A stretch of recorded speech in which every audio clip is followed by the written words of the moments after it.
الحمد لله رب العالمين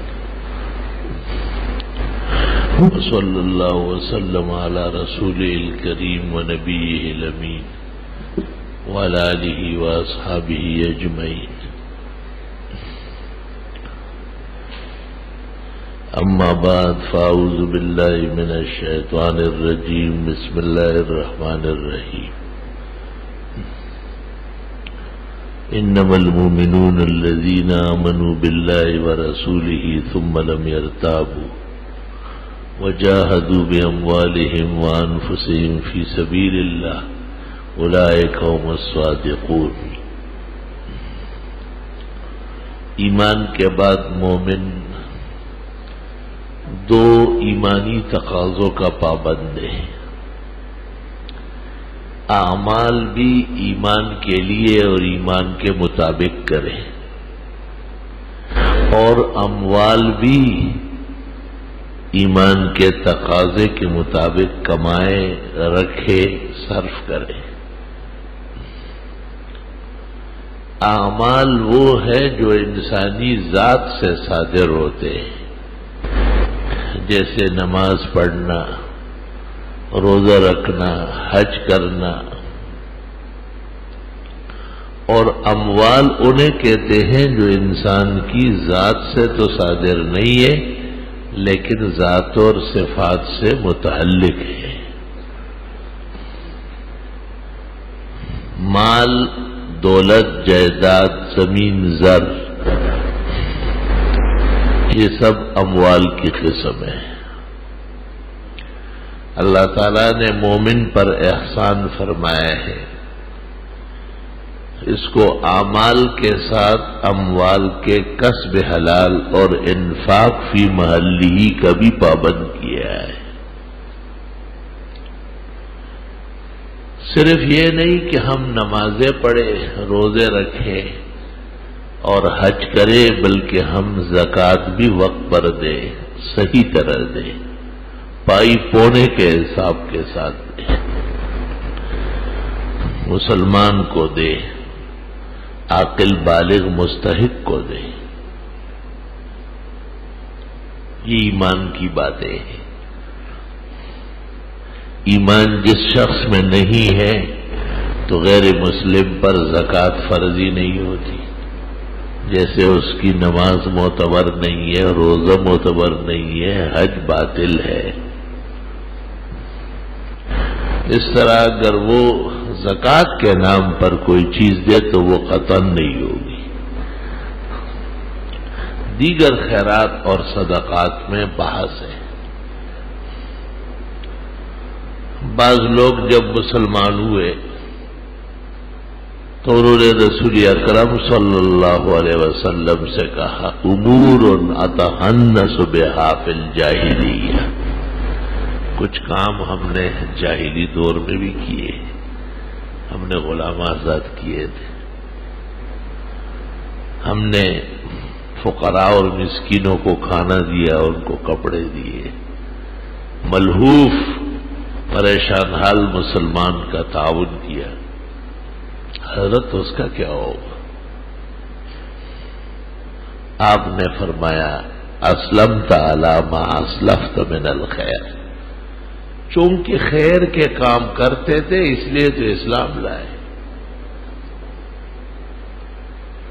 علماء دین کہتے ہیں کہ اصول کے علاوہ فروع ذرائع بن گئے ایمان لانے کے لیے. اور اسلمت علی ما اسلفت من خیر کا مطلب یہ بھی ہے کہ اس دور اور زمانے میں جو آپ نے بھلے کام کیے ہیں وہ برقرار ہے.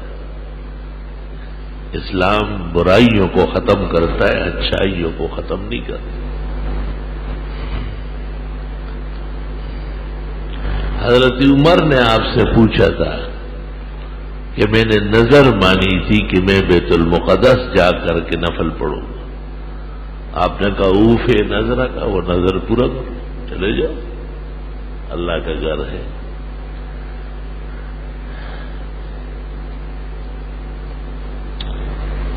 کچھ معاملات ایسے بھی ہیں جو خاطرداری کے ہوتے ہیں.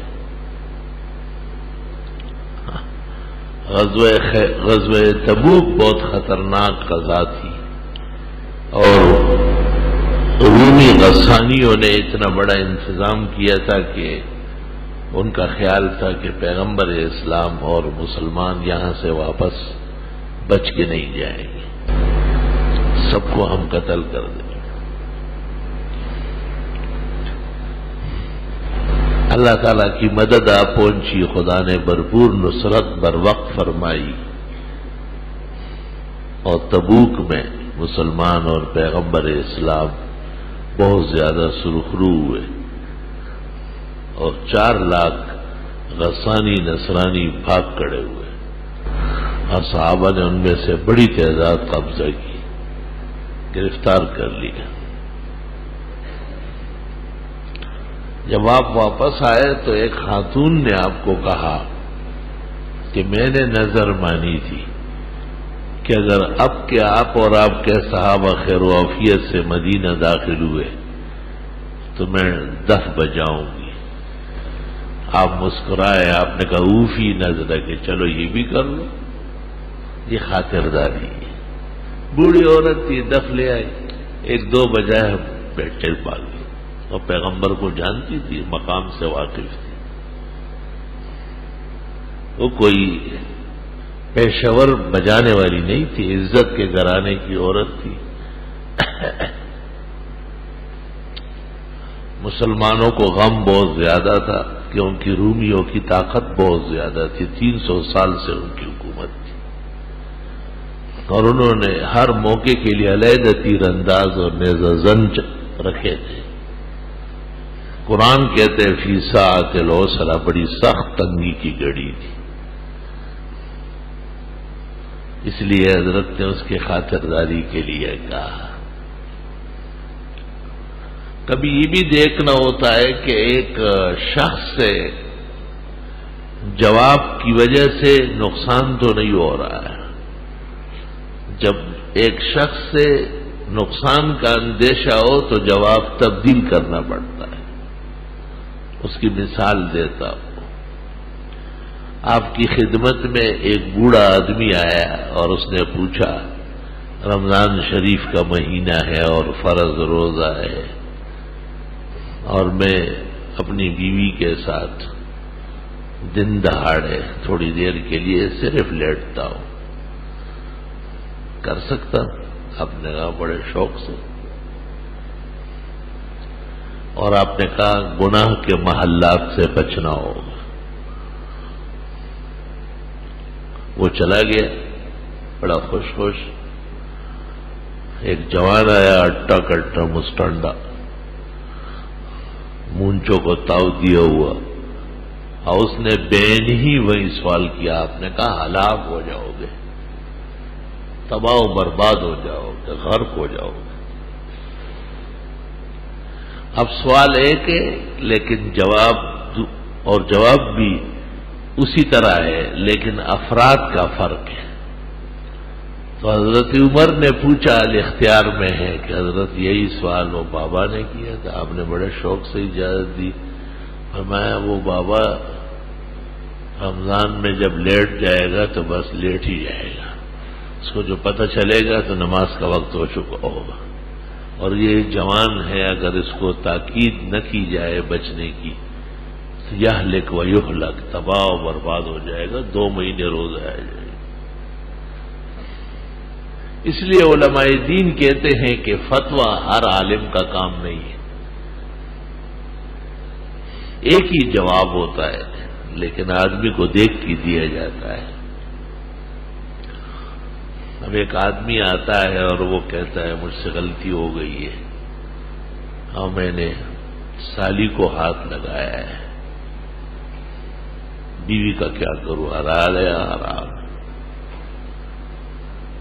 مفتی اس کو سمجھاتا ہے اور تقریر کرتا ہے، اس کے بعد اس کو کہتا ہے کہ اب کے تو معاف ہو، توبہ استغفار کرو، لیکن آئندہ خیال رکھنا اور اس سالی کے قریب نہ ہونا، اس سے گپ شپ نہ لگانا، اس کے ساتھ علیحدہ نہ ہونا۔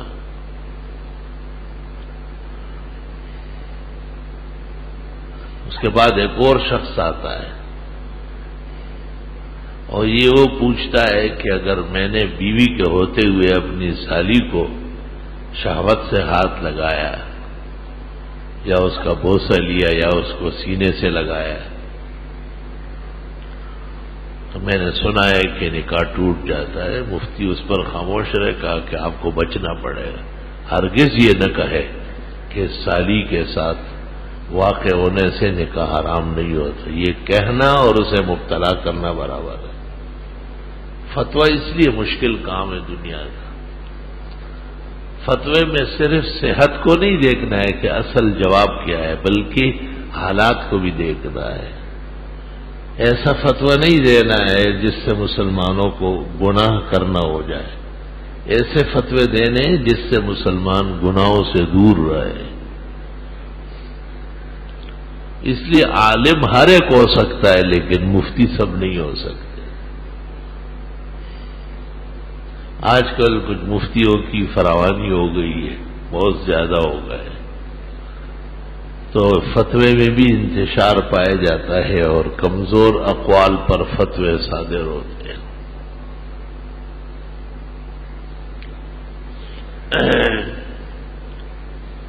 مال اور عمل، اموال کی بھی شرعی تناظر میں دیکھنا ضروری ہے اور اعمال بھی شریعت کے مطابق ہونا ضروری ہے. جو عمل شریعت کے مطابق نہ ہو اللہ تعالیٰ اس پر اجر و ثواب نہیں دے گا. اسی طرح جو مال شریعت کے خلاف کمایا گیا یا شریعت کے خلاف صرف کیا گیا اس پر بھی گرفت ہوگی، مواخذہ ہوگا. دونوں باتوں پر.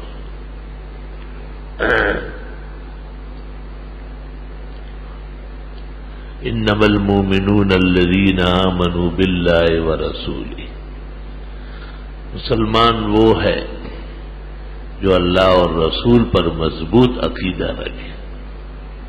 ثم لم یرتابوا، پھر شک شبہ نہ کرے.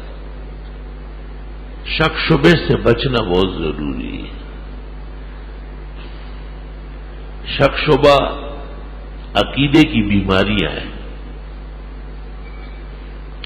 جس طرح صحت کی بعض بیماریاں ہیں بظاہر چھوٹی ہے مگر اگر وقت پر علاج نہ ہوا تو نقصان بڑا ہو جائے. وہی نزلہ و زکام کیوں نہ ہو، اگر وقت پر ٹھیک نہیں ہوا اور لمبا ہو گیا تو کھانسی ہو جائے گی. جب کھانسی ٹھیک نہ ہو تو پیپڑے میں ورم آ جائے گا، اور جب پیپڑے میں ورم آ جائے گا تو ٹی بی کا اندیشہ پیدا ہو جائے گا. اور جب ٹی بی ہو جائے گی تو پھر ضروری نہیں ہے کہ وہ ورم ٹھیک ہو جائے، وہ کینسر بھی بن سکتا ہے. چھوٹی چھوٹی بیماریاں بڑی بیماریوں کا سبب بنتی ہے. اس لیے علماء کہتے ہیں بڑے مرض سے بچنے کے لیے چھوٹی بیماریاں کنٹرول کرنا ضروری ہے.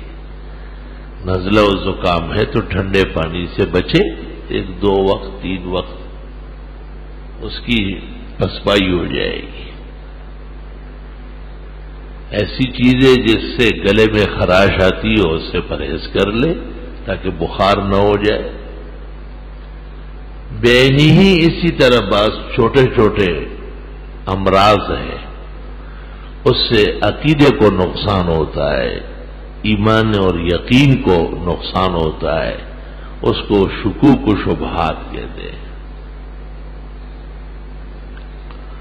شکوک اور شبہات معاشرہ کے اندر بھی تکلیف دینے والی چیز ہے.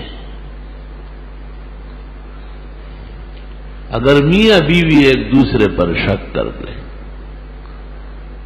بیوی یہ سمجھے کہ یہ میرے علاوہ کسی اور اجنبی سے بھی محبت کرتا ہے، اور خاوند یہ سمجھے کہ میری بیوی کی توجہ کہیں اور بھی ہے، تو کتنا تکلیف کا گھر ہوگا اور کتنی پریشانی کی فضا ہوگی. ایک شخص نے مجھے آ کے کہا کہ میں رات کو بیوی کے بغیر سوتا ہوں، دروازہ اندر سے تالا لگا کے. میں نے پوچھا تو وہ رونے لگا. انہوں نے کہا کہ ایسا نہ ہو کہ اپنے دوستوں کو لا کے مجھے قتل کر دیں. چنانچہ اس کی اجازت سے وہاں بات ہوئی تو اس کی ہچکیاں ختم نہیں ہو رہی. وہ کہتی ہے بغیر کسی وجہ کے مجھے متہم کیا ہوا ہے. اس کے آگے قرآن مجید رکھو, مسجد میں بٹھا لو اور کہو کہ مجھ سے ایسی کیا غلطی ہوئی ہے جس کو اتنا بڑا شک ہوا ہے. تکلیف کی بات ہے, رنج اور غم کی بات ہے. ضرور ایک طرف کمزوری رہتی ہے. جناب رسول اللہ صلی اللہ علیہ وسلم پر لاکھوں کروڑوں اربوں کربوں درود و سلام. ایک صحابی آیا اور اس نے کہا میں تو آپ دیکھ رہے ہیں کالا کلوٹا ہوں اور میری بیوی نے ایک خوبصورت گورا چٹا سرخ سفید بچے دیا ہے, یہ کہاں سے آیا ہے؟ اب دیکھیں, نبی کو دیکھے ذرا. آپ نے کہا آپ کے اونٹ ہے؟ جی ہے. کتنے ہیں؟ 6-7 ہے. کس رنگ کے؟ کا اکثر بھورے. کا ان میں کوئی سیاہ رنگ کا بھی ہے؟ کا ایک ہے. کا وہ کہاں سے آیا؟ کا وہ نسل میں کوئی اونٹ گزرا ہے, ان اونٹوں کا باپ یا دادا, اور کچھ نسل بعد باپ دادے کے اثرات آتے ہیں. آپ نے کہا اس بچے نے بھی آپ کی نسل سے کوئی رنگ کھینچ لیا ہے. چل, اپنی بیوی پر بدگمانی کرنے والا, یہ آپ کے گھر کو اور زندگی کو تباہ کر دے گا. اللہم صلی وسلم علیہ.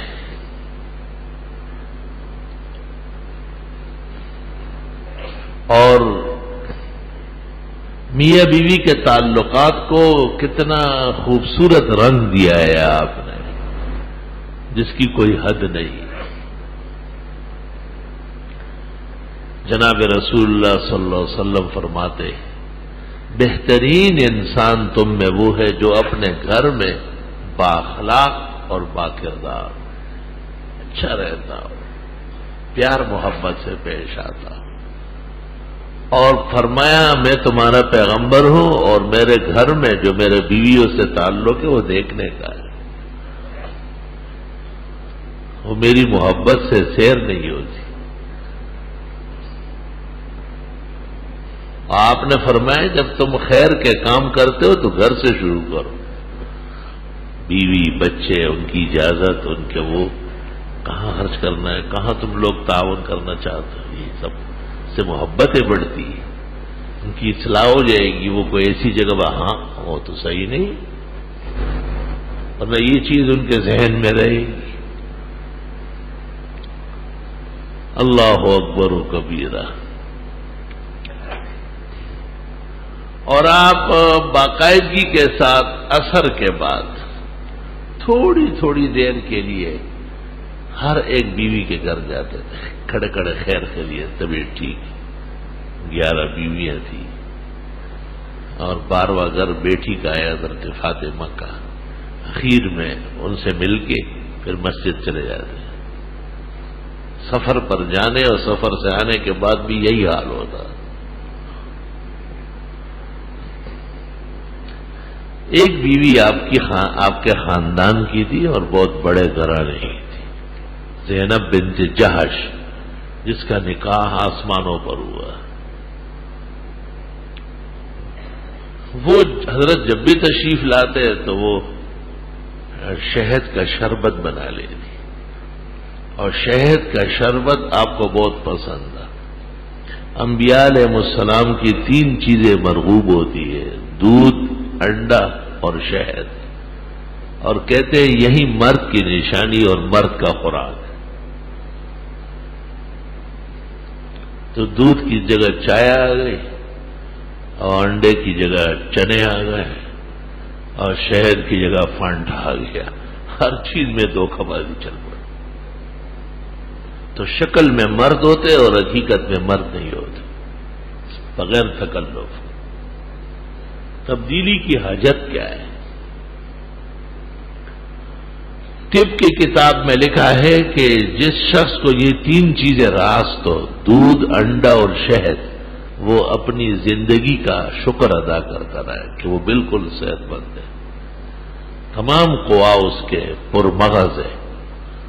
جب بھی زندگی میں کوئی خلش آئے گی، نقصان واقع ہوگا، تو ان 3 چیزوں کی یا ان میں سے کسی ایک کی بندش شروع ہو جائے گی، جسم قبول نہیں کرے گا. پھر حکیم اور طبیب کو فکر مند ہونا چاہیے. حضرت داؤد علیہ السلام نے اللہ تعالی سے کہا، داؤد علیہ السلام کو کہتے ہیں 900 یا 1000 کے قریب بیویاں تھی، پورا ایک شہر آباد تھا، بہت خوبصورت تھے، حسین جمیل تھے. اور آدم علیہ السلام نے عالم ارواح میں دیکھا، پوچھا یہ کون ہے؟ کہا یہ داؤد علیہ السلام ہے، آپ کی اولاد میں سے. کہا اس کی عمر کتنی ہے؟ کہا اتنے سال ہے. تو بہت تھوڑی ہے. کہا آپ کے 1000 سال ہے. کہا دے دو اس کو 200 سال. 200 سال باقی سے وہ فرشتہ آ گیا. آدم علیہ السلام نے کہا وہ تو باقی ہے. کہا کدھر باقی ہے؟ داؤد علیہ السلام کو نہیں دی. کہا بھول گیا. اب بھول چوک شروع ہو. عالم ارواح میں انبیاء اور بزرگوں کے اس طرح تقسیم چلتی تھی. عالم اجساد میں بے بسی ہے، اس میں ایسی باتیں نہیں چل سکتی. ہم عالم اجساد میں ہیں. تو داؤد علیہ السلام نے اللہ تعالیٰ سے کہا، اللہ تعالیٰ نے پوچھا کہ کیا حال ہے، کیسی طبیعت ہے؟ کہا بیویاں بہت زیادہ ہیں اور سب تک پہنچنا مشکل ہو رہا ہے، یعنی طبیعت صحیح نہیں رہتی. تو اب تعالیٰ نے کہا خوب انڈے کھاؤ، خوب انڈے کھاؤ. فَأَمَرَ لَهُ بِأَكْلِ الْبِيضِ، حکم دے دیا کہ انڈے دبا کے کھاؤ. علماء دین کہتے ہیں کہ اور قوام کی حاجت نہیں ہوگی اگر دودھ، انڈا اور شہد راستہ ہے، صحت کے لیے بہت زیادہ نافع ہے. تو حضرت کا پسندیدہ مرغوب مشروب تھا شہد کا شربت. کہتے ہیں کہ شہد گرم کرنا جائز نہیں ہے، بلکہ پانی گرم کرے، اس میں ڈالے. ایک حدیث میں جس نے شہد گرم کیا اور چکا اور مر گیا تو اپنے آپ کو ملامت کرے، بہت غلط کام کیا ہے. شہد گرم کرنے کی چیز. یہاں تک علماء دین کہتے ہیں کہ شہد نہ گرم کرے، برتن گرم کرے، گرم پانی میں پیالی میں ڈال کے تیراکی کرائے اس کی، تاکہ تپ پہنچے، تپش خود بخود گرم ہو جائے، مگر آگ نہ دکھائے. شہد پانی گرم کرے اور اس میں شہد ڈالے.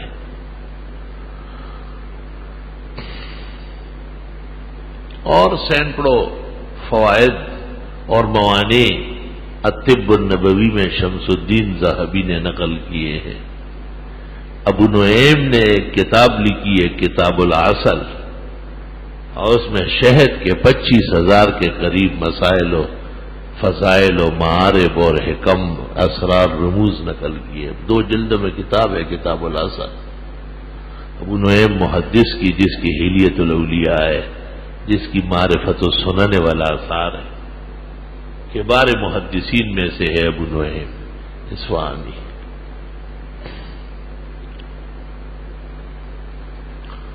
تو حضرت تھوڑی دیر کے لیے بیٹھ جاتے تھے حضرت زینب بنت جہش کے گھر، اور شہد کا شربت پی لیتے تھے، اور تھوڑی دیر زیادہ لگتی تھی. ادھر دوسرے گھروں کی بیویاں انتظار میں ہوتی تھی کہ حضرت کو دیر ہونے لگی. کیوں؟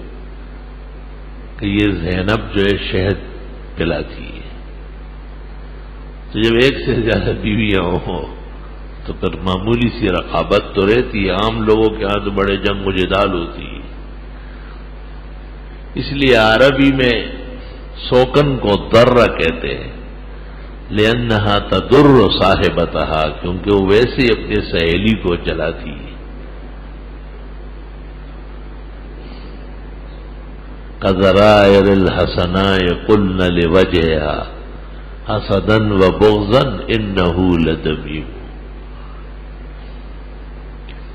یہاں یہ بات بھی یاد رہے کہ رسول اکرم صلی اللہ علیہ وسلم نے فرمایا ہے جس کی 2 بیویاں ہوں اور ایک کی طرف میلان ہو اور دوسری کو چھوڑ دے اور اس کے پاس آنا جانا نہ رکھے، قیامت کے دن جب یہ شخص میدان حشر میں آئے گا تو اس کے جسم کی ایک طرف فالج گر گیا ہو،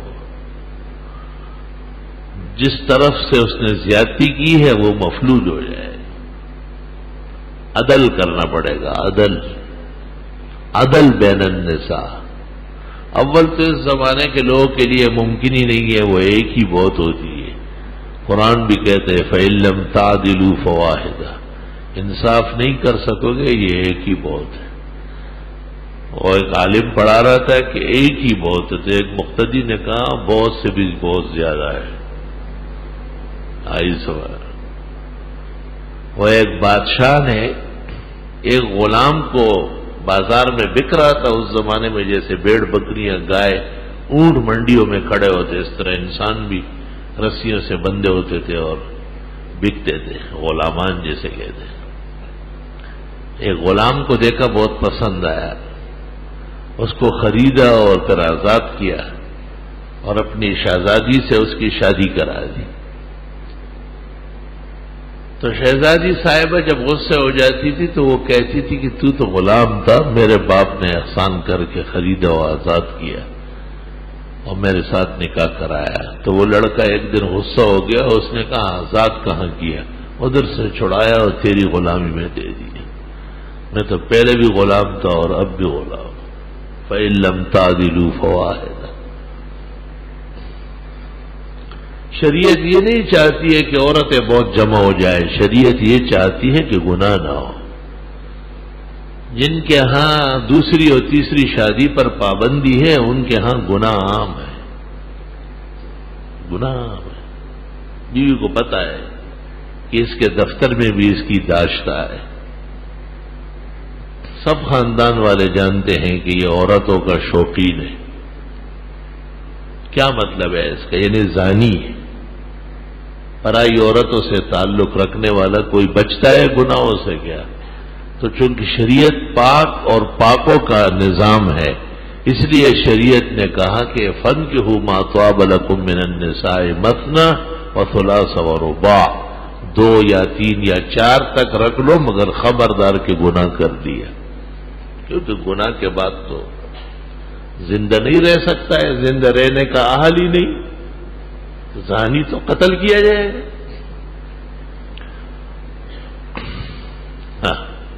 الزانیۃ والزانی فاجلدوا کل واحد منہما 100 جلدہ، زناکار عورت اور زناکار مرد 100 کوڑے لگاؤ۔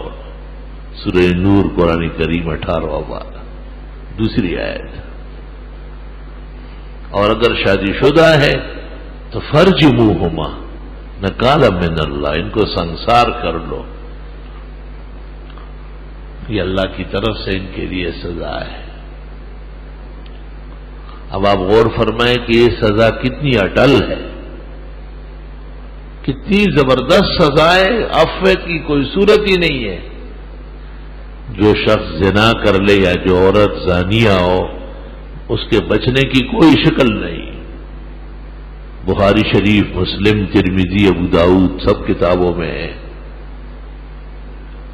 ایک شخص جناب رسول اللہ صلی اللہ علیہ وسلم کی خدمت میں آیا اور اس نے کہا ان ابنی کان عسیفا علی ھذا فزنا بامرأتہ، میرا لڑکا ان کے گھر کام کرتا تھا اور اس کی گھر والی کے ساتھ بدکاری کر لی، پھر مجھے مشورہ دیا گیا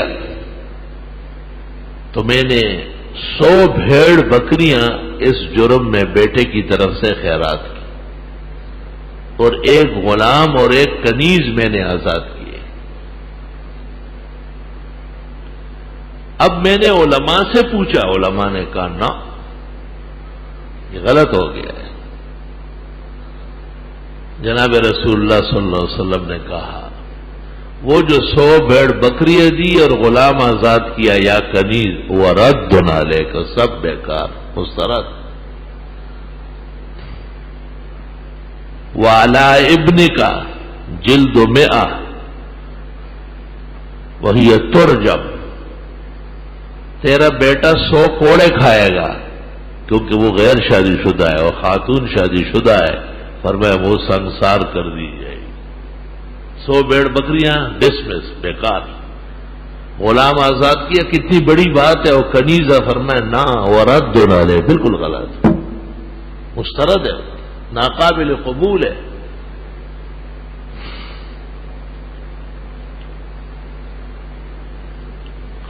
سو کوڑے اور شادی شدہ کے لیے سنساری رجم۔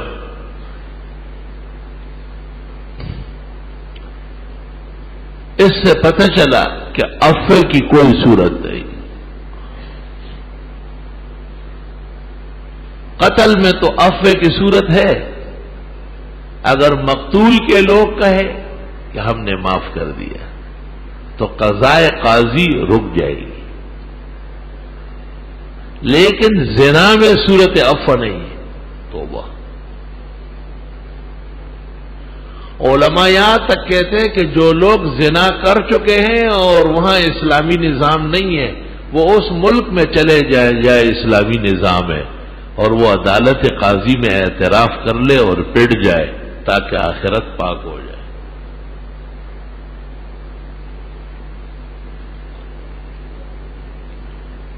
دنیا تو گزر جاتی ہے جس طرح بھی ہو، کمکل ہے جو دنیا کی تعمیر کے لیے آخرت کو برباد کرتے ہیں۔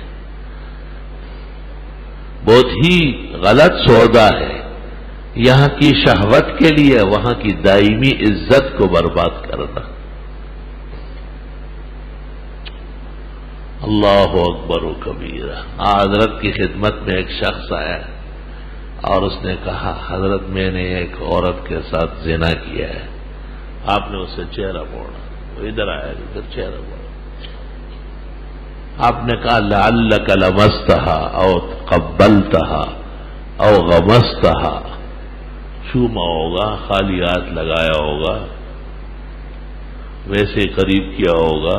اس نے کہا نہیں حضرت پورا فیل ہوا ہے۔ آپ نے ٹھنڈی آہ بھری اور صحابہ کو کہا پکڑو باہر لے جاؤ اور زمین میں سنسار کر کے اور اس کو ختم کرو۔ اس طرح ہی کیا گیا۔ جس وقت اسے پتھر پڑ رہے تھے توبہ، اور ایک چھینٹا خون کا خالد بن ولید کو لگا اور اس نے کہا تائسا، برباد ہو کہیں کا۔ آپ نے کہا ماں یا خالد، چوپ، کیا کہہ دیا؟ خالد بن ولید کو آپ ڈانٹنا شروع کیا۔ فرمایا اس شخص نے اتنی بڑی توبہ کی ہے گناہ کے بعد کہ اگر وہ پورے شہر پر تقسیم ہو جائے اور وہ جہنمی ہو، اس کی توبے کی وجہ سے سب جنتی ہو جائے۔ گناہ تو ہو چکا ہے لیکن خود آیا ہے، اعتراف کیا ہے، سزا بھگتنے کے لیے۔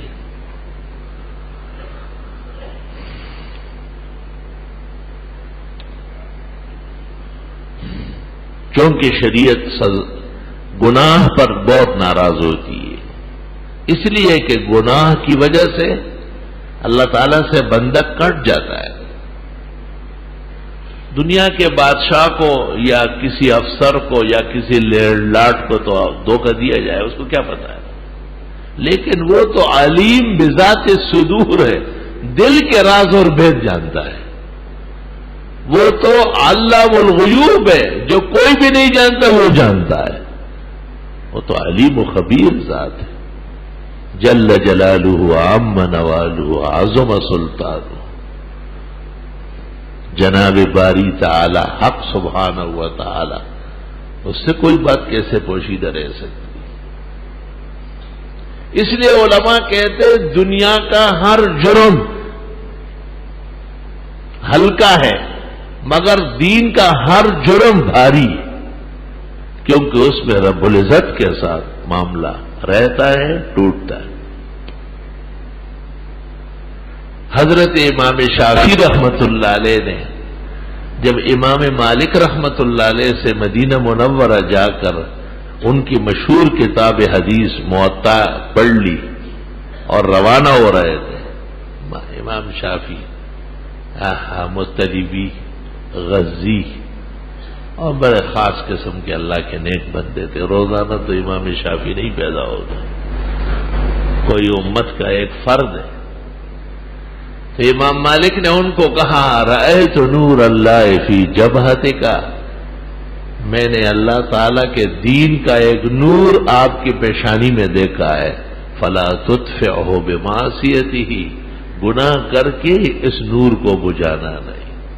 اف، گناہوں سے انوار، برکات، عزت ختم ہو جاتی ہے.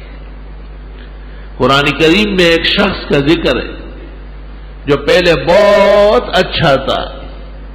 اللہ فرماتے وَلَوْ شِئْنَا لَرَفَعْنَاهُ، ہم تو اس کو اوپر لے جا رہے تھے، عزت دے رہے تھے، بعد میں گناہ کا مرتکب ہو گیا. وَلَكِنَّهُ أَخْلَدَ إِلَى الْأَرْضِ، لیکن اس نے گٹھیا کام کیا. یہ دیکھا یا اللہ توبہ، ہم تو اس کو اٹھا رہے تھے، اس نے دھنسنے والا کام کر دیا. فَأَتْبَعَهُ الشَّيْطَانُ، اس کے پیچھے شیطان لگ گیا اور ہمیشہ کے لیے ڈبو دیا اس کو. یہ مضمون قرآن کا دیکھے میں اکثر یہ روتا ہوں، کاش کہ مسلمانوں میں کسی طرح یہ صلاحیت پیدا ہو جائے کہ جیسے ہی قرآن پڑھتا ہوا سنے اور اس مفہوم تک پہنچے کہ یہ بات ہو رہی ہے. سبحان اللہ. بڑے قابل لوگ ہیں، بڑے لکھے پڑھے ہیں، بہت شریف ہے، دین پر جان چڑکنے والے، مگر ہے بے خبر، ناواقف ہے. یہ موت اور صدمہ ہے. بلکہ اب تو ہمیں ڈر لگتا ہے کہ یہ جو مدرسوں میں طلباء پڑھتے ہیں یہ بعض اوقات آیتوں کو نہیں سمجھتے. جب ہم کسی موقع پہ آیت پڑھتے ہیں تو پھر بعد میں تشریح کرنی پڑتی ہے، حالانکہ عالم لوگوں کو تشریح کی ضرورت نہیں ہوتی، تشریح اپنی جگہ ہو چکی ہوتی ہے. ہم نے جو پڑھا ہے تو 1977 میں میرے رسمی علوم مکمل ہو گئے. دور حدیث کا سال تھا، وہی سال جس میں حضرت الاستاذ محدث العالم شارح ترمذی مولانا یوسف بن نوری مرحوم کا انتقال ہوا ہے. تو مجھے یاد ہے کہ کلاس میں استاذ جب بھی آیت پڑھتے تمام طلباء ایک جیسے جانتے، فرق کرنا مشکل تھا کہ کون زیادہ پایا. میں ترجمہ و تفسیر زبانی حفظ کر کے آیا تھا، لیکن ہمارے 55 ساتھی 56واں میں تھا، وہ مجھ سے زیادہ صلاحیت والے الحمدللہ. اس وقت وہ نہیں ہے، ان کا خدا ہے. میں نے محسوس نہیں کیا کسی موقع پہ کہ مجھے آتا ہے، نہیں، ان کو بھی اسی طرح آتا. میں سمجھتا ہے ساری زندگی ایسا ہوگا. بعد میں دیکھا گیا کہ نہیں، انحطاط آ رہا ہے. یہ جو دوری پیدا ہو گئی ہے، خود مسلمان اسلام کے خلاف باتیں کرتے ہیں، اسلامی حدود اور تعزیرات مسلمانوں کو مشکل پڑ رہی ہے، یہ صرف ناواقفیت کی وجہ سے. الجہل بالمسائل الشرعیہ، دینی مسائل سے جہالت، بے خبری، ناواقفیت، یہ بڑے گناہوں میں سے ایک گناہ ہے، بدترین جرائم میں سے ایک جرم. حدود نہ جاننا، یہ نہ سمجھنا کہ اس مسئلے کے خلاف جو میں تحریک چلا رہا ہوں یہ قرآن و سنت کا مجمع علیہ آیت اور حدیث کا مسئلہ ہے. سب سے پہلے جو کمزوری آ گئی وہ خواتین کا پردہ کم ہونا. ممبر پر یہ تو نہیں کہنا چاہیے کہ ختم ہو گیا، یہ تو موت ہے. جتنا بڑا سانے ہے کہ اس کے فوراً بعد آدمی نیچے ہوتے ہیں، بس اور کیا. مسلم خواتین اور ان کا حجاب نہیں ہے. بخاری شریف میں ہے کہ ایک موقع پر جناب رسول اللہ صلی اللہ علیہ وسلم کی سواری بدک گئی اور بیبیاں نیچے گر گئی. آپ نے اپنے غلام انجشہ کو کہا علیک بالقواریر، شیشوں کو اٹھاؤ. تو انجشہ نے باقاعدہ کپڑا لیا، اپنے آنکھوں پر اور ہاتھوں پہ ڈالا اس طرح، اور بیویوں پر بھی کپڑا ڈالا. میں وہاں طلباء کو کہتا ہوں کہ یہ کیا ہو رہا ہے، یہ کوئی اور دین ہے، کوئی اور پیغمبر ہے؟ انہی کی تو شفاعت قیامت کے دن فرض ہوگی اور نصیب ہوگی، تب جا کے کوئی مومن جنت جائے گا۔ اور ایک شخص کو رسول اللہ صلی اللہ علیہ وسلم نے اپنی بیوی سودا کو کہا، حضرت سودا کو، کہ یہ آپ کا بھائی نہیں ہے، یہ غلط فہمی ہوئی، خبردار کہ اس نے تجھے دیکھا یا تو نے اس کو دیکھا، یہ دیکھ اجنبیوں سے پردہ تو دیکھا، یہ نہیں ہے آپ کا بھائی، غلط فہمی ہوئی۔ ابن عبد زماہ، اور آج دیکھو کہ مسلمانوں کے اسلامی ماحول میں جہاں مساجد مدارس الحمدللہ عروج پر ہے، 5 وقت جماعتیں ہو رہی ہے، تمام علوم و فنون کے نظام پائے جاتے ہیں، وہاں مسلمان عورتیں کسی بھی تقریب میں کسی بھی ضرورت کے لیے جب باہر نکلتی ہے تو ان کے اوپر حجاب نہیں ہوتا۔ قرآن کیا کہتا ہے؟ وَقَرْنَ فِي بُيُوتِكُنَّ، گھروں میں رہو، نکلو ہی نہیں، چمٹ کے رہو گھروں میں۔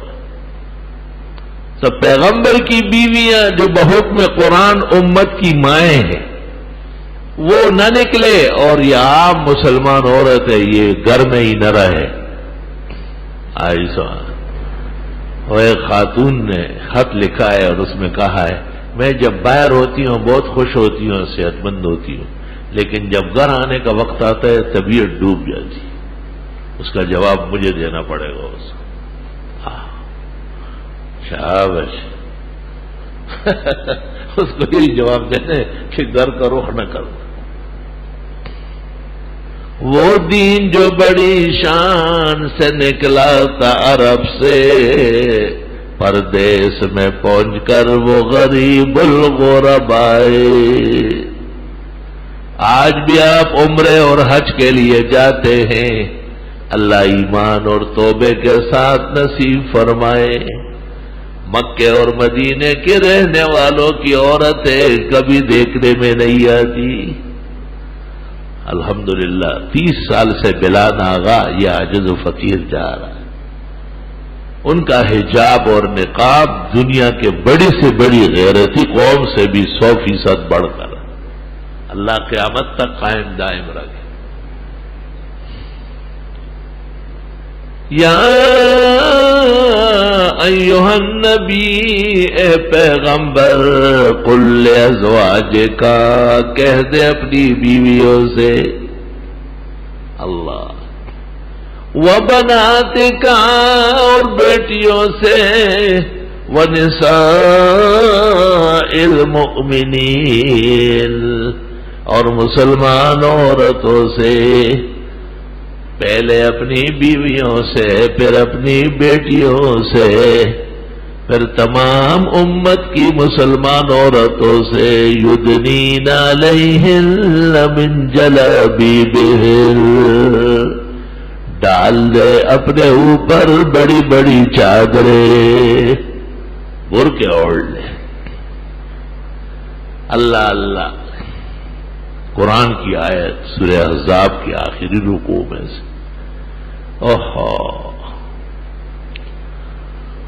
اور آگے کہاں کہ عورتیں حجاب کریں، پردہ کریں، پھر نکلے، اور اب اگر کسی نے ان کو کچھ چھیڑا یا بری نگاہ سے دیکھا، ملعونین سے لوگ لعنتی ہوں گے، اینما وجدوا قتلوا تقتیلا، جہاں یہ پائے جائے مارے جائے۔ سنت اللہ فی الذین خلوا من قبل ولن تجد لسنت اللہ تبدیلا، یہ اللہ کے فیصلے ہیں بہت پہلے سے، خدا کے فیصلے کبھی بدلتے نہیں۔ اللہ استغفر اللہ۔ اینما ثقفوا اخذوا وقتلوا تقتیلا، یہ صرف ایک مثال دیتا ہوں کہ خود امت میں اعمال کے اعتبار سے کتنی کمزوری اور فروتنی واقع ہو گئی.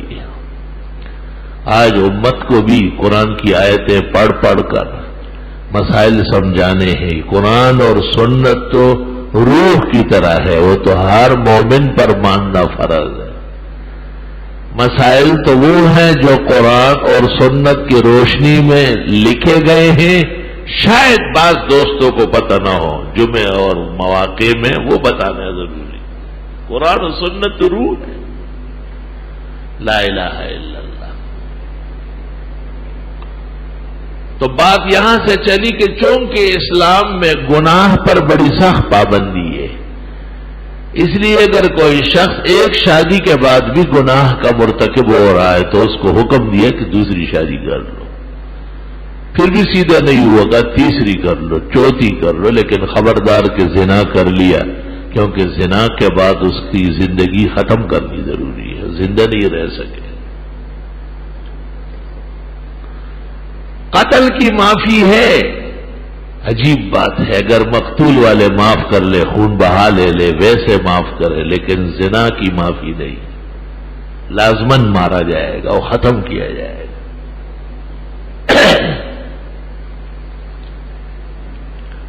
بہرحال جناب رسول اللہ صلی اللہ علیہ وسلم بی بی صاحبہ زینب بنت جہش کے گھر بی بی صاحبہ حضرت کو تشریف آوری پر شہد کا شربت پلاتی تھی. اطباء کہتے ہیں شہد کا پتلا شربت، گاڑھا نہیں. دوا ہمیشہ کم مقدار میں نافع ہوتی.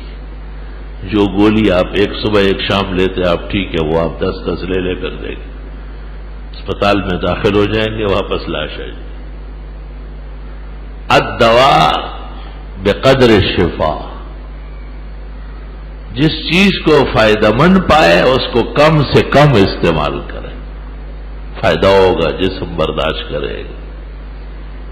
طب و حکمت میں لکھا ہے کہ اگر شربت شہد کا ہمیشہ استعمال ہو، 24 گھنٹے میں ایک دفعہ پتلا شربت معمولی سے گرم پانی میں، بشرطے کہ شربت شہد کا ہو، کہیں ایسا نہ ہو کہ اوپر لکھا ہو اصل مصفا اور اندر شہد کا خالی اس میں بنک ہو، باقی سب گاڑھا شربت اور چینی اور الائچی ملا لیتے ہیں اور کہتے اوپر لکھ لیتے. لیبل لکھنا تو بہت آسان ہے نا، اصل مصفا، صاف ستھرا خالص شہد.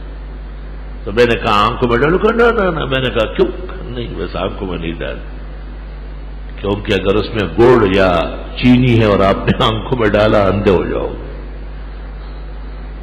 استغفر اللہ. اللہ تعالیٰ امت کو سچائی نصیب فرمائے. فقہاء نے لکھا ہے کہ جو شخص چیزوں میں ملاوٹ کرے، دودھ میں پانی یا پاؤڈر ڈالے، سیمنٹ میں ریت ڈالے، ایک کھانا کہے اور دوسرا بیچے، جیسے بہت ساری جگہوں میں بکرے کے گوشت کی جگہ بھینس کے کٹوں کا گوشت بکتا ہے اور پیسے بکرے کے گوشت کے لیے جاتے ہیں. تو فقہاء نے ایک قاعدہ لکھا ہے کہ ایسا شخص جب پکڑا جائے کہ جو ملاوٹ کرتا ہو اور قاضی مطمئن ہو جائے کہ یہ معاشرے کا مجرم ہے، تو قاضی حکم دے دے کہ اس کا گھر بار، اس کی دکان، اس کی سب چیزیں لوٹ لو، اٹھا کے پٹخ دو، پھینک دو اسے. یہ بازار میں بیٹھنے کا قابل نہیں ہے. لوگوں کو بری چیزیں کھلائی پلائی ہے. غش صرف ایک صورت میں فقہ میں یہ لکھا ہے کہ غش کی صورت میں اس کا تمام معلومات لوٹ لیا جائے. دنیا عبرت حاصل کرے، آئندہ کوئی ملاوٹ نہ کرے.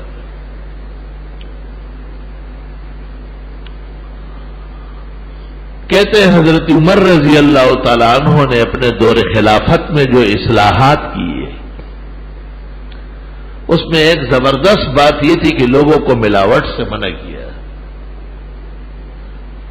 اور ملاوٹ کرنے والوں کو حضرت عمر خود پکڑتے جاتے تھے. کہتے یہی معاشرے کو ڈبونے والے، پورے بازار اور منڈی ان کی وجہ سے ڈوبے گی۔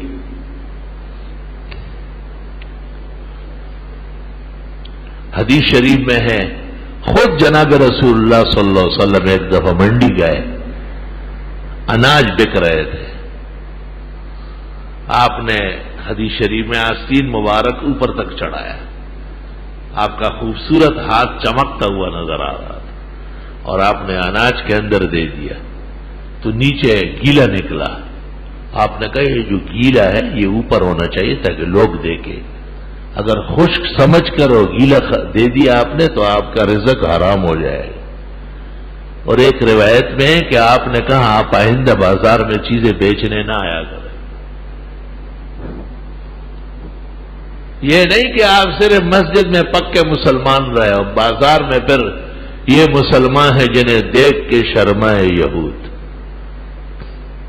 یہود و نصارہ سے بھی آگے خود غرض بن جائے اور پیسوں کا پجاری بن جائے۔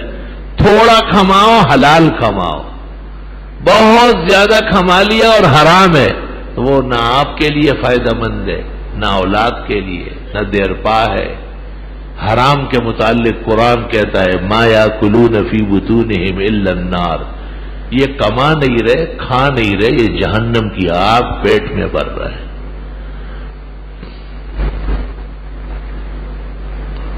اگر آپ کو کہا جائے کہ یہ کھانا اگر آپ نے کھا لیا، یہ چیز اگر آپ نے چکھ لی تو اتنے منٹ بعد آپ کے پیٹ میں آگ لگ جائے گی تو آپ بھوکے مر جائیں گے لیکن وہ چیز چکھیں گے نہیں۔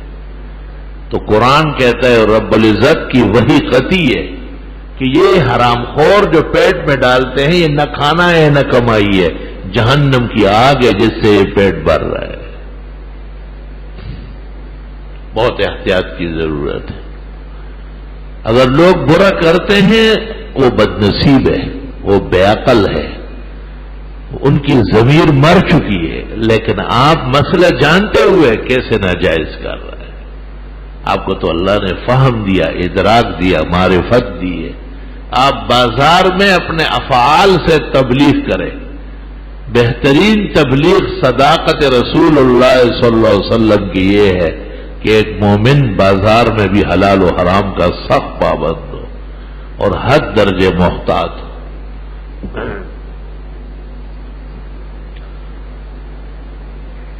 وہ قصہ طویل ہے پھر کہ جب بیویوں نے یہ محسوس کیا کہ حضرت تو روزانہ زینب کے گھر شہد یا شربت پینے کی وجہ سے دیر کرتے، تو انہوں نے ایک اسکیم بنائی اور اس میں کہا کہ رسول اللہ صلی اللہ علیہ وسلم کو ایک قسم کا گوند نکلتا ہے بعض درختوں سے، اس کو مغافیر کہتے ہیں، ہماری زبان میں اس کو شونڈائی کہتے ہیں۔ وہ ذائقہ دار بہت ہوتا ہے لیکن کچھ دیر بعد اس سے ایک بو پیدا ہوتی، حضرت اس سے بہت دور رہتے تھے، آپ عجیب مزاج کہتے ہیں، آپ کو خوشبو سے بڑی محبت تھی، اور آپ نے کہا بھی ہے اربع من سنن المرسلین، 4 چیزیں ہیں ایسی ہیں جو تمام انبیاء میں متفق رہی ہے، الحیاء والنکاح والتعطر والسواک، تمام انبیاء اور مرسلین باحیات ہیں، بہت حیادار۔ آپ کے متعلق ہے آپ تو ایسے حیادار تھے کل عذراء فی خدرہا، جیسے کنواری لڑکی جو کھل کھل کر بات بھی نہ کرے، نہ اس کے سامنے لوگ بات کریں۔ اور دوسرا یہ کہ انبیاء سب نکاح والے تھے، سب کی بیویاں اور بچے تھے۔ اور تیسرا یہ کہ تمام انبیاء خوشبو سے محبت کرتے تھے، کہتے خوشبو سے قوت قلب اور قوت دماغ پیدا ہوتی، اور بدبو سے قوت قلب ختم ہو جاتی ہے اور دماغ ضعیف ہو جاتا ہے، جنون اور سرسام حملہ کرتا ہے۔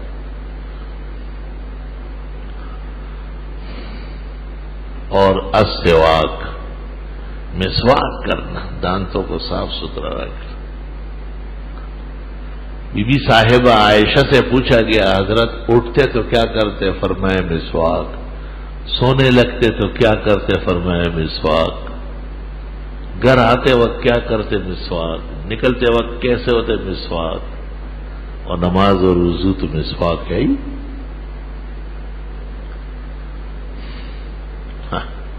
مسواک 6 مرتبہ ثابت ہے بذل میں. مولانا خلیل احمد صاحب نے اور ابن عابدین نے شامی میں لکھا ہے 6 مرتبہ دن رات میں مسواک ثابت.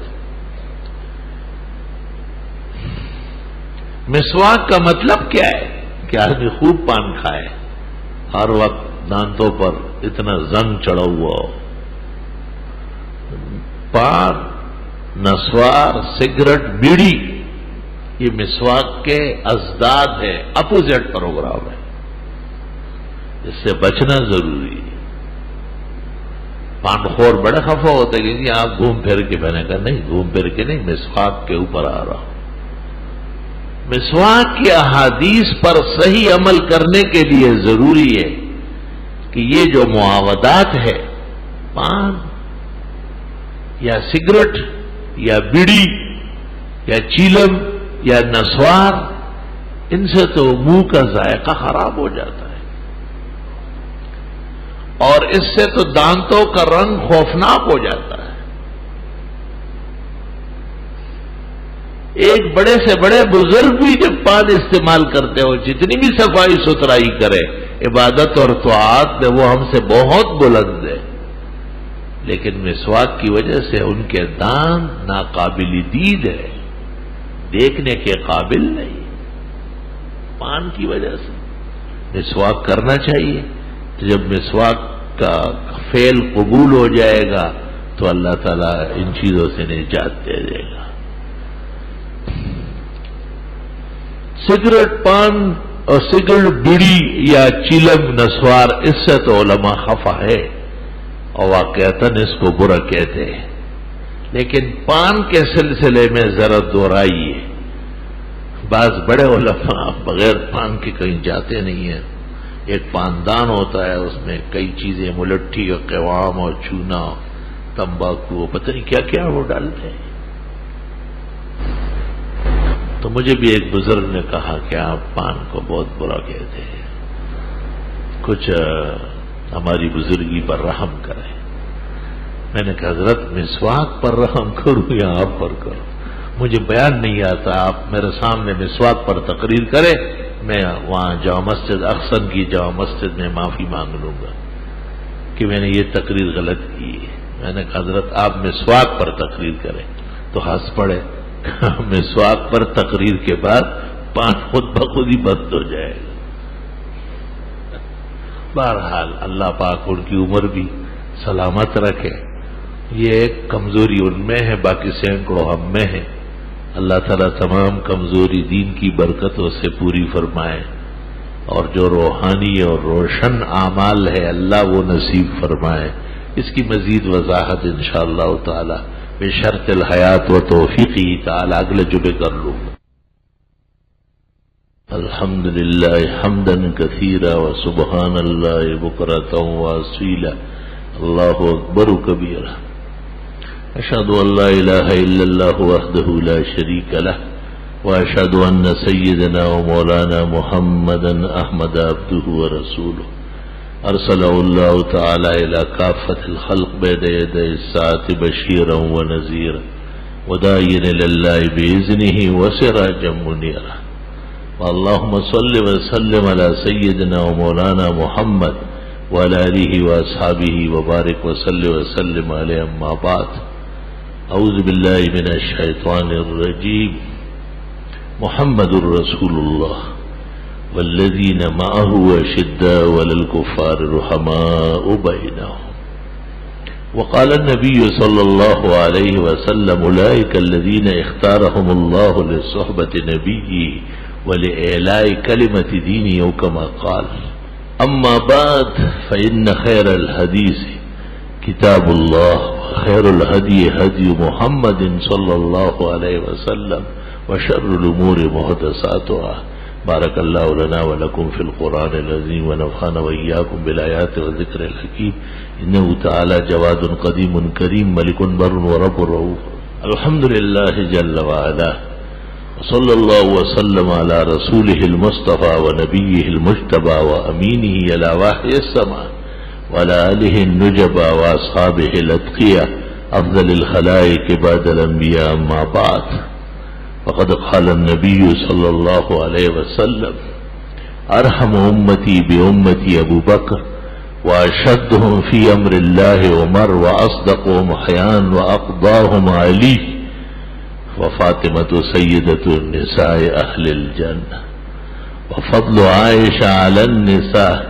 كفضل السريد على سائر الطعام وخير نساء بني اسرائيل مريم وخير نساء هذه الأمة خديجة وقال صلى الله عليه وسلم لا تسبوا أصحابي فإن أحدكم لو أنفق مثل أحد ذهبا ما بلغ مد أحدهم ولا نصيفه إن الله يأمر بالعدل والإحسان وإيتاء ذي القربى وينهى عن الفحشاء والمنكر والبغي يعظكم لعلكم تذكرون بسم اللہ الرحمن الرحیم. جو آگے بڑھ رہے ہیں وہ نمازیوں کا خیال رکھیں. لکھا ہے کہ اکثر ہمارے گھروں میں آنے والے پانی میں سے بدبو بھی آ رہی ہوتی. اس کے متعلق جاننا ذرا مشکل ہے کہ یہ پانی گٹر کا ہے یا بدبو کسی اور وجہ سے. بہرحال بدبو کے لیے ضروری نہیں ہے کہ گٹر کا ہو، کیونکہ گٹر کی بدبو بالکل علیحدہ ہے، وہ تو نجاست کی ہے، ہر شخص سمجھ سکتا ہے. ممکن ہے پانی پرانا ہو، ٹینک صاف نہ ہو. کیا قبروں کا مردوں کو سینے اور پنڈلی کے بال لینا جائز ہے جبکہ کوئی شرعی عذر بھی نہ ہو؟ نہیں لینا چاہیے. اس میں اقوال مختلف ہے. درست یہ ہے کہ نہیں لینا چاہیے. جو بال لینے کے ہیں ان میں یہ نہیں.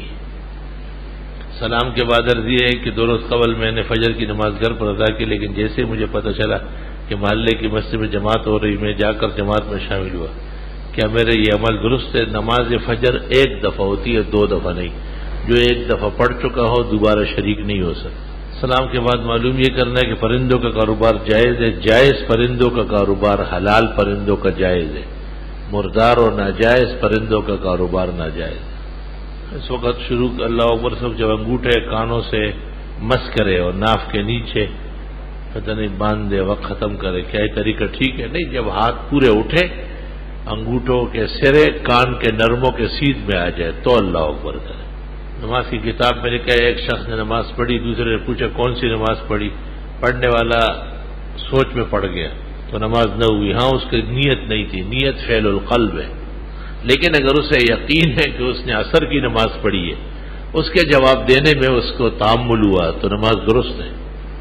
عورتیں رکوع سجود جلسہ قاعدے میں ہر جگہ اپنی انگلیاں ملا کر رکھتی ہے، انہیں کشادہ نہ کرے کہ یہ طریقہ صحیح ہے، یہ طریقہ صحیح. اللہ اکبر اتنی آواز سے کہے کہ خود سن لے. اگر دل میں اللہ اکبر کا تو نماز نہ ہوگی. یہ اتنی بلند آواز سے کہ اس نے خود بھی نہ سنا. اگر خود سن لے اور یہ اندازہ ہو کہ لفظ اللہ اکبر کا تلفظ ہو گیا، زبان سے ادا ہو گیا تو نماز ہو گئی. دل میں تصور سے نماز نہیں ہوتی. ایک صاحب عمرہ ادا کر کے آئے، انہوں نے بتایا کہ ان کے ایک عزیز جو عرب ہے، مسجد نبوی کے ایک محراب پر عربی عبارت پڑھ کر پھر ترجمہ کیا. اس مسجد میں ایک نماز پڑھنے کا 1000 ہے. دائیں طرف بڑے جہاں 10 ستون ہے اس پر بھی یہی لکھا ہے. اس عرب نے کہا کہ یہ پرانی اصل مسجد ہے جو ریاض الجنہ تک ہے، یہ ثواب صرف یہی تک ہے، بقیہ جو توسیع اس میں ایک نماز کا ثواب ایک ہی ہے. اس نے غلط کہا ہے. پیغمبر نے کہا اگر میری مسجد صنعاء اور عرفات تک پہنچی تب بھی میری مسجد ہوگی، لہذا ثواب توسیع سمیت بلکہ مدینہ منورہ میں کہیں بھی پڑھی جائے تو درست بات یہ ہے کہ ثواب پورا ملے گا. بچی کا نام انشراح رکھنا نامناسب اور بری بات ہے. لڑکیوں کو اتنا کھول کے رکھنا ٹھیک نہیں. ایک حدیث میں اگر تمہیں ظہر کے وقت نماز میں شریک ہونے کا اجر معلوم ہو تو تم آپس میں لڑ کر فجر کو حاصل کرنے کی کوشش کرو. حضرت ظہر کی نماز میں تو ہر ایک کوئی شریک ہو سکتا ہے. اس طرح حدیث میری نظر سے نہیں گزری. عشاء و فجر کا ذکر ہے. حافظہ اور تقویت دماغ کے لیے مجرد نسخہ 4 مغز استعمال کرے. روٹی، سالن، گوشت، دال، چاول کم سے کم کرے اور مغزیات اور ٹھنڈا دودھ، شہد زیادہ استعمال کرے. اور جن لوگوں کے حافظے بہت اچھے تھے جیسے امام ابو یوسف امام محمد، شاہ عبدالعزیز، مولانا انور شاہ، ان کی سوانح پڑھا کریں۔ کسی بینک کے ملازم سے قرض لیا جا سکتا ہے، قرض تو کسی سے بھی آپ لے سکتے ہیں، وہ تو بدلہ ہے، آپ کو دینا ہے۔ پچھلے جمعے آپ نے عرض کیا تھا کہ جہاد فی سبیل اللہ پر بیان کریں گے، برائے مہربانی، مجھے یاد نہیں ہے لیکن بیان کر لیں گے انشاءاللہ۔ قبلے کی طرف پیر کر کے سونا کیسا ہے؟ بید بھی ہے۔ میرے بال بہت بڑے ہیں، کیا میں ان کو تھوڑے سے کاٹ سکتی ہوں؟ کاٹ سکتی ہے۔ میری ایک عزیز سہلا اور ان کے شوہر ہمیشہ انبن دیتی ہے، ایک عرصے سے دونوں الگ الگ کمروں میں سوتے۔ میری سہیلی کو غصہ بہت ہے، ان کے شوہر بہت خاموش طبع ہے۔ کوئی وظیفہ بتائے جب ان سے آپس میں محبت، سورہ تغابن 41 بار پڑھ کر دم کرے، دعا مانگے، حدیث تلاوت کرے کہ بعد قال علیہ السلام کہنا صحیح ہے یا نہیں۔ حدیث شریف صلی اللہ علیہ وسلم پڑھا جاتا ہے، صرف علیہ السلام کافی نہیں۔ کیا یہ حدیث ہے کہ جو شخص سورہ حشر کے آخری 3 آیات فجر مغرب کے بعد پڑھے اور اگر اس دن مر گیا تو شہید مرے گا انشاءاللہ تعالی؟ مرزر جان جانان کی شہادت کس طرح ہوئی؟ رافضیوں نے مارا تھا۔ حضرت کہ اگر سنت کسی رکعت میں الحمد کے بعد رکوع میں جانے کے لیے ہاتھ کھول دے لیکن جھک نہ پائے اور یاد آ جائے کہ سورت پڑھنی ہے، سورت پڑھ لے، اس سے جسو نہیں ہے۔ ایک یتیم بچی کے رشتے کے لیے کوشش کی لڑکے والے کے، لڑکی کا قد چھوٹا ہے اور ٹگنی ہے، لڑکی کو آپ نے کسی حدیث میں اچھا نہیں فرمایا، کیا یہ درست ہے؟ بہت زیادہ ٹگنی تو نہیں ہوگی، ویسے ٹگنے کو دیکھ کے آپ بہت گھبرا جاتے تھے اور آپ فرماتے تھے کہ نہ آشین ہے، لیکن اب کوئی ٹگنا ہوگا وہ خفا ہو جائے گا۔ ایسے مسائل کیوں پوچھتے ہیں آپ جو کسی نہ کسی کی دل آزاری کے باعث؟ نہ آشین کہا ہے ان کو، زمین میں جانے والے۔ تمباکو نوشی شریعت کی روح سے ناجائز ہے۔ پیری اور مریدی خلفائے راشدین ائمہ کی زمانے میں بھی تھی یا نہیں؟ ہرگز نہیں، بات کی بدعت ہے۔ عصر کے بعد قرآنی تلاوت طالب علم حضرات کے لیے مطالعہ جائز ہے، بہتر نہیں ہے۔ بعض ملکوں میں نماز جنازہ کے بعد قرآن مجید کچھ مقدار پیسے ایک حلقہ علماء فقراء کو جلسے میں دہراتے ہیں۔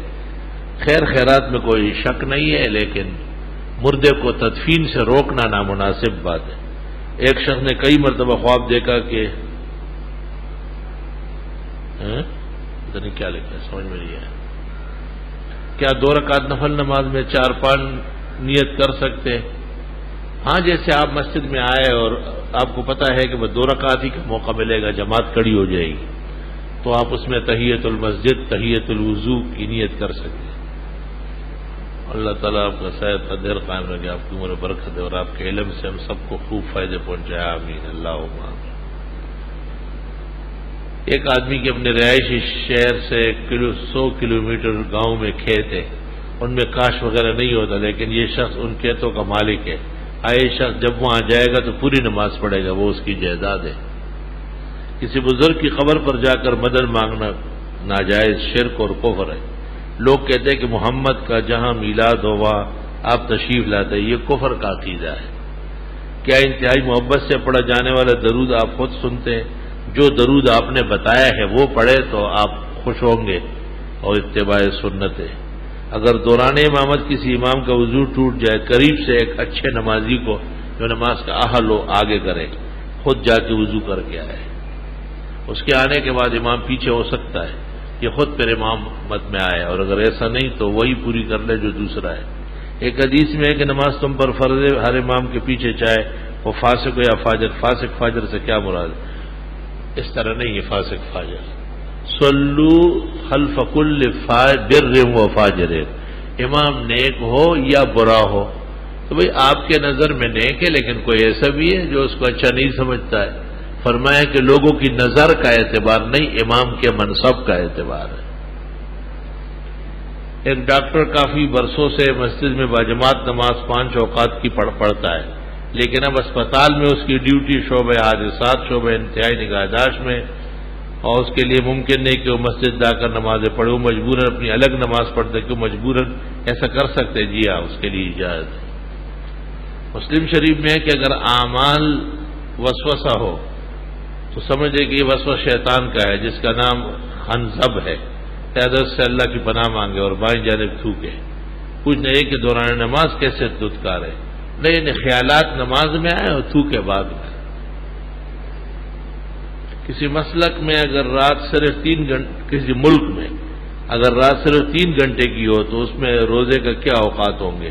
قریبی ملک کا اعتبار ہوگا گھنٹوں کے حساب سے۔ مسئلہ محاذات کے اندر جناب کے نزدیک مرد کی نماز فاسد ہو جاتی ہے، نہ کہ عورت کی، حالانکہ مرد امام ہے اور امام کی نماز فاسد ہونا مستلزم ہے۔ اس طرح نہیں ہے جیسے آپ الٹا پلٹا لکھ رہا ہے، اس طرح تھوڑا ہی ہے۔ حکم یہ ہے کہ مرد کو حکم ہے کہ عورت کو پیچھے کرے، اس نے اس کا اہتمام نہیں کیا اس لیے اس کو نقصان پہنچ رہا ہے۔ اس سے مراد امام نہیں ہے اور لوگ، اور جب امام نے اس کی نیت ہی نہیں کی ہے تو وہ شریک ہی نہیں ہے، اس لیے ایسی صورت میں جو مرد ہے ان کی بھی نماز صحیح ہے، عورت کی نماز فاسد ہے۔ رزق کے کشادگی کے لیے استغفار کی کثرت کرے۔ سنا ہے بہت سے علماء کا انتقال سحر کی وجہ سے جیا، مولانا عبدالعزیز فرہاروی، مولانا عبدالحی لکھنوی۔ ایک بچہ 7 یوم کا ہے محمد سلمان، اس کے لیے دعا کی طرح ہوئی، جزاک اللہ۔ اور دل کے مریض جو کہ اسپتال میں داخل، اللہ انہیں صحت زندگی دی۔ سلام کے بعد کہ میرے ایک دوست کے یہاں اولاد نہیں ہے، مہربان استغفار کی کثرت کرے، بہت زیادہ استغفار کرے۔ یمددکم باموال و بنین، صرف بیٹا نہیں بیٹے اور پورا مال و دولت کے خزانے متوجہ ہو جائیں گے۔ استغفار کی کثرت بہت ضروری ہے، اور یہ وہ وظیفہ ہے جو اللہ نے قرآن میں دیا ہے، اس کے سامنے اور وظائف کا کوئی معنی نہیں ہے۔ الحمدللہ رب العالمین، نستغفرک اللہم و نسألک السلام علیکم، لا الہ الا اللہ وحدہ لا شریک لہ، لہ الملک و لہ الحمد وعلی کل شیء۔ یہ نظرات کے بیماران اسپتالوں میں اللہ انہیں صحت و زندگی دے، جن بچوں کے لیے اور بڑوں کے لیے بیماروں کے لیے دعا کے لیے کہا ہے، اللہ ان کو صحت مند رکھے، شفا عطا فرمائے۔ جو کسی اور گھٹن درد اور قلب میں ہے، اللہ ان کی مدد و نصرت فرمائے۔ جس مسلمان کی جو دعائیں اللہ قبول فرمائے، جو مراد عطا فرمائے، کونین کی سرخروئی نصیب فرمائے، دنیا و آخرت کے رسوائی سے بچائے۔ صلی اللہ تعالی